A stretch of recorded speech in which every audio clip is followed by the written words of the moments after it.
কাজ শেষ না করে আমরা কোথাও যাচ্ছি না, বলছেন পরিকল্পনা উপদেষ্টা। আওয়ামী লীগের অফিস দখল করে বিএনপি কার্যালয়।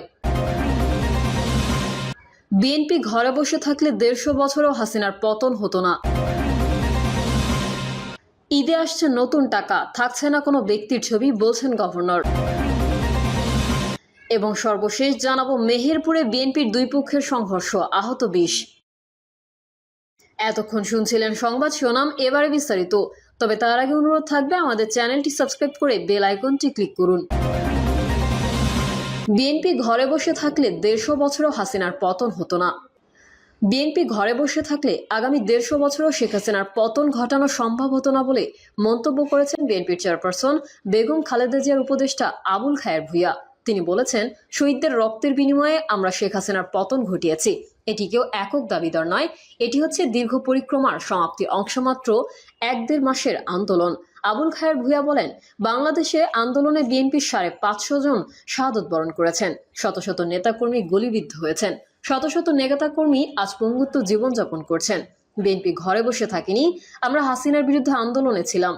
হাসিনাকে বিতাড়িত করা পর্যন্ত আমরা আমাদের সব শক্তি নিয়ে আন্দোলন সংগ্রামকে সফল করেছি। তিনি বলেন, নতুন করে একটি চক্রান্ত ষড়যন্ত্র শুরু করেছে, ত্রিমুখী চক্রান্ত। সবাইকে সজাগ থাকতে হবে। দেশকে নিয়ে নতুন একটি খেলা শুরু হয়েছে। ঐক্যবদ্ধভাবে সকল ষড়যন্ত্র চক্রান্ত মোকাবেলা করতে হবে, যাতে আগামী দিনে আমাদের অভীষ্ট লক্ষ্যে পৌঁছাতে পারি। দেশকে নিয়ে যেই চক্রান্ত ষড়যন্ত্র অভ্যন্তরীণ গোলযোগ সৃষ্টি করে আইন শৃঙ্খলার অবনতি ঘটিয়ে ফ্যাসিস্টদের দোসর নতুন করে চক্রান্ত করে দেশের গণতান্ত্রিক পদ্ধতিকে প্রতিবন্ধকতা সৃষ্টি করার জন্য চেষ্টা করা হচ্ছে। সকল চক্রান্ত ষড়যন্ত্র শেষ হয়ে যাবে অবিলম্বে নির্বাচন।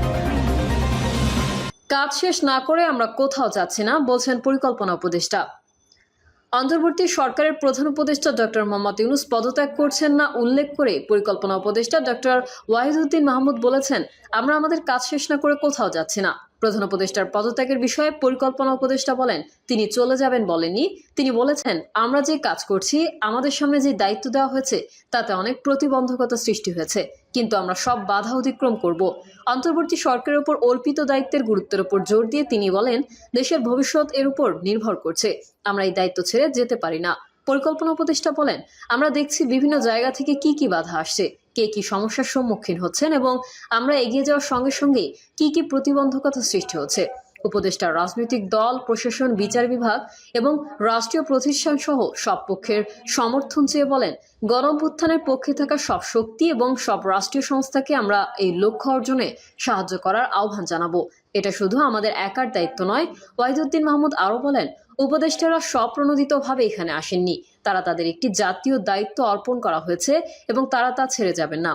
আসন্ন জাতীয় নির্বাচনের রূপরেখা নিয়ে বৈঠকে কোনো আলোচনা হয়েছে কিনা তা নিশ্চিত করেননি উপদেষ্টা।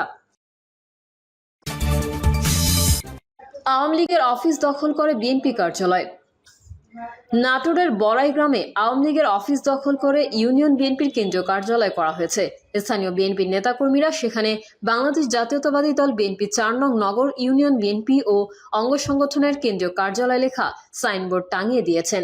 জানা যায়, ছাত্র জনতার অভ্যুত্থানে 5ই আগস্ট উপজেলার নগর ইউনিয়নের ধানাইদহ বাজারের আওয়ামী লীগের সাবেক সংসদ সদস্য আব্দুল কুদ্দুসের ছেলের আওয়ামী লীগের অফিস দখল করে বিএনপি কার্যালয়। নাটোরের বড়াই গ্রামে আওয়ামী লীগের অফিস দখল করে ইউনিয়ন বিএনপির কেন্দ্রীয় কার্যালয় করা হয়েছে।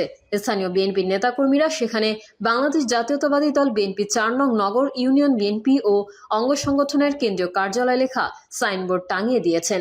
জানা যায়, ছাত্র জনতার অভ্যুত্থানে 5ই আগস্ট উপজেলার নগর ইউনিয়নের ধানাইদহ বাজারের আওয়ামী লীগের সাবেক সংসদ সদস্য আব্দুল কুদ্দুসের ছেলের শহীদ কল্লোল স্মৃতিসংঘের এই কার্যালয়ে আগুন দেওয়া হয়। ওই কার্যালয় শহীদ কল্লোল স্মৃতিসংঘ নামে হলেও নগর ইউনিয়নের সাবেক চেয়ারম্যান ও উপজেলা মহিলা আওয়ামী লীগের সাধারণ সম্পাদক নীলুফার ইয়াসমিন ডালু ব্যবহার করতেন, যেখানে জেলা ও উপজেলা আওয়ামী লীগ নেতাকর্মীদের নিয়মিত ওঠা বসা ছিল। পুড়ে যাওয়া আধা পাকা কার্যালয়টির টিনের চাল নষ্ট হলেও দেয়াল ঠিক ছিল।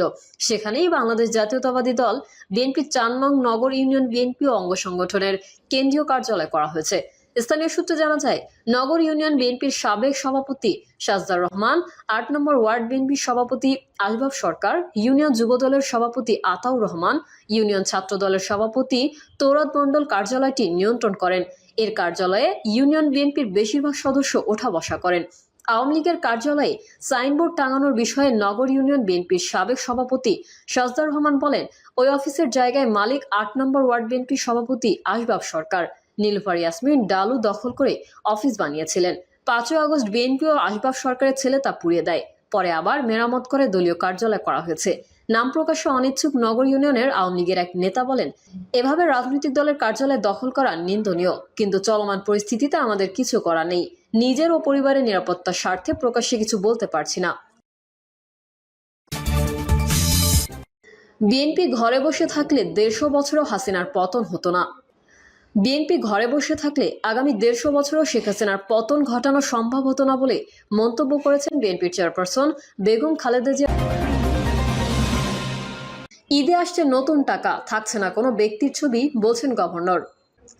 ঈদুল আজহাতে বাজারে আসছে নতুন টাকা। এই লক্ষ্যে ইতিমধ্যে নতুন টাকা ছাপানো শুরু হয়েছে।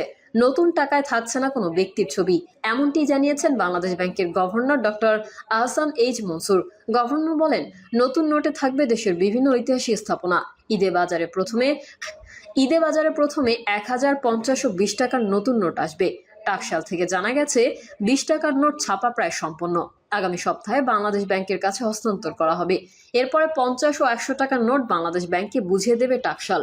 এরপর কেন্দ্রীয় ব্যাংক সিদ্ধান্ত নেবে এই টাকা কবে বাজারে আসবে। টাকশাল জানিয়েছে, নতুন নকশার নোট ছাপাতে ১ থেকে ১.৫ বছর সময় লাগে। আগস্টে ছাত্র জনতার গণঅভ্যুত্থানে আওয়ামী সরকারের পতনের পর অন্তর্বর্তী সরকার গঠিত হয়। গত ডিসেম্বরেই নতুন নকশার নোট বাজারে আনার সিদ্ধান্ত নেয় এই সরকার। তার ধারাবাহিকতায় টাকশাল চলতি মাসে নতুন নকশার নোট ছাপানো শুরু করে।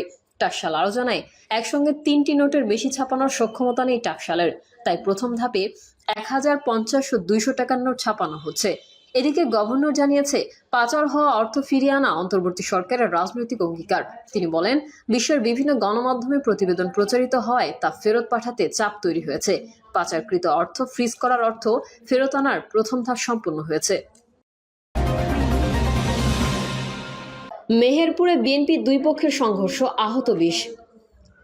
মেহেরপুর জেলা সদরের আমঝুপি ইউনিয়ন বিএনপির সম্মেলনকে কেন্দ্র করে বিএনপি দুই পক্ষের সংঘর্ষের ঘটনা ঘটেছে। এতে অন্তত ২০ জন আহত হয়েছেন। দলীয় কোন্দল ও সম্মেলনকে কেন্দ্র করে জেলা বিএনপির সদস্য সচিব অ্যাডভোকেট কামরুল হাসানের সমর্থকদের সঙ্গে মেহেরপুর সদর উপজেলা বিএনপির সাবেক সেক্রেটারি ও সাবেক ইউপি চেয়ারম্যান সাইফুল ইসলামের সমর্থকদের মধ্যে সংঘর্ষ হয়।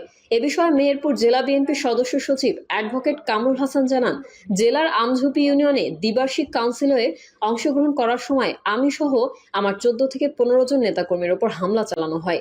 এ সময় আমার মাইক্রোবাস সহ ১৫ থেকে ২০টি মোটরসাইকেল ভাঙচুর করে। আহতরা মেহেরপুর সদর হাসপাতালে ভর্তি হন। পরে উন্নত চিকিৎসার জন্য কয়েকজন নেতাকর্মীকে কুষ্টিয়া পাঠানো হয়েছে। তিনি আরও জানান, এই সন্ত্রাসী হামলার নেতৃত্ব দেন সদর উপজেলা বিএনপির সাবেক সেক্রেটারি সাইফুল ইসলাম ও তার ভাই